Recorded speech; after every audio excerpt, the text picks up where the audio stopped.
jele piny mar Malaysia mabire piny mar Kenya ka to nawacho ni ok adwa naling gi wachni ma gima timore piny mar Kenya ka to ji osebedo ka lingo do koro Kenya waonge gimoro ma iluongo ni knowledge e wachni endi.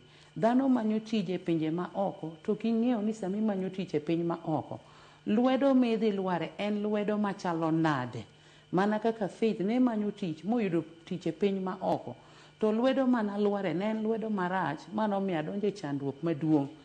Koro mae momiyo nya wuok gi wachni oko mondo mi awuogi oganda wa joma winjo duonda mondo mi ging'e kaka piny chal. Jo Kenya mang'eny mantiere oko kucho to ne giyudre mane shida mane Faith ne negoni. Nitiere nyaka jomosi neg oko kucho e jeni mopogore opogore. To an Nyasaye nyotimo na ng'uono maduogo ir familia mara. Pare ni kong'adni bura mar tho mo wach ni in idhi deyi ok ibi wuok e pinyni kendo. To Ruoth Nyasaye duogo yawoni mana yo kama yo onge kendo joma nyong'ado ni bura mar tho gi ema chak nyisi ni in innocent idok e pinyu. Dong ineno kama ng'uono maduong' miwuoro.